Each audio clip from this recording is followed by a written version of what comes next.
اس شخص کی بات سننے کے بعد بقولی بولی الحمدللہ، پائی مطلب کو منزل مقصود مل گئی۔ اے چور، تمہارے شہر میں پہنچ ہی گئی۔ مجھے امید ہے کہ بہت جلد تم سے ملاقات ہوگی اور انتظار مسلسل ختم ہو جائے گا۔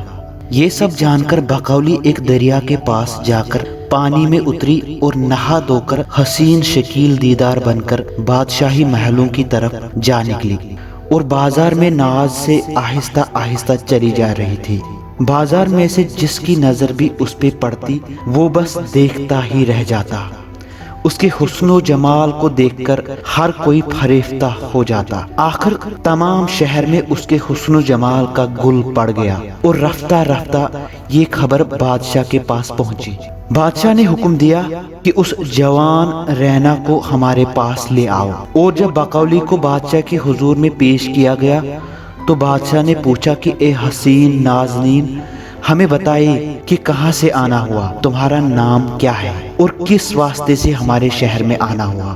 بقولی، جو کہ اپنا روپ بدل کر ایک جوان کی بیس میں تھی، کہا کہ حضور، میں پچھم سے آئی ہوں اور یہاں اس شہر میں نوکری کی تلاش میں آئی ہوں۔ بادشاہ زین الملوک نے کہا، بہت خوب، اگر آپ کو مناسب لگے تو میرے یہاں ملازمت کر سکتے ہیں۔ مجھے امید ہے کہ آپ کی آمد اور خوش اسلوبی سلطنت میں خیر اور حکومت کے خزانوں میں برکت کا باعث ہوگی۔ بقولی نے کہا کہ میں حضور کی اس عنایت پر ان کی سپاس گزار ہوں، اور یوں بادشاہ نے انہیں ایک خاص عہدے پر سرفراز کیا۔ کچھ دن گزرنے کے بعد چاروں شہزادے ایک دن بارگاہ سلطانی میں آئے اور بادشاہ نے بڑی ہی شفقت سے ہر ایک کو چھاتی سے لگایا اور کرسی پر بیٹھنے کو اشارہ کیا۔ بقولی نے ایک خادمہ سے پوچھا کہ یہ لوگ کون ہیں جو بادشاہ انہیں خاص عزت اور احترام دے رہے ہیں؟ تو اس خادمہ نے کہا کہ آپ انہیں نہیں جانتی، یہ بادشاہ کے بیٹے ہیں۔ یہ بات جانتے ہی بقولی نے ان میں سے ہر ایک کو امتحان کی کسوٹی پر کسا۔ بقولی نے ان چاروں کو کھوٹا ہی پایا اور من ہی من بولی کہ ان چاروں احمقوں میں اتنی اہلیت تو نہیں کہ جو میرے باغ سے گل مقصود چرا کر لے آئے۔ میرا چور اصل میں کوئی اور ہے۔ بقولی نے پوچھا کہ کیا کوئی اور بھی ہے جو ان کے ساتھ گل بقولی لانے گیا تھا؟ تو جواب ملا، نہیں۔ یہ سن کر بقولی نہایت گھبرائی اور اپنے کمرے میں جا کر چیخنے چلانے لگی اور اپنے آپ سے ہی لڑنے لگی اور بولی کہ الہی، میں کیا کروں، کدھر جاؤں، کس سے فریاد کروں؟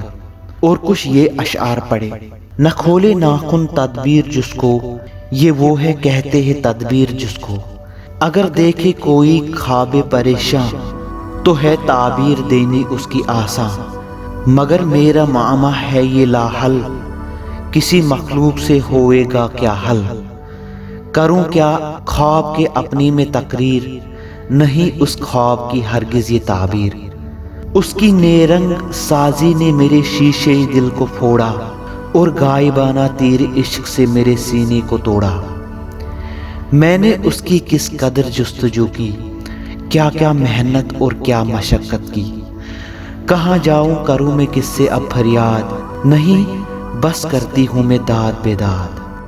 بقولی کا دل اندر ہی اندر رونے لگا اور فکر ہوئی کہ نہ جانے کب یہ انتظار ختم ہو اور میرے چور کا مجھے دیدار ہو۔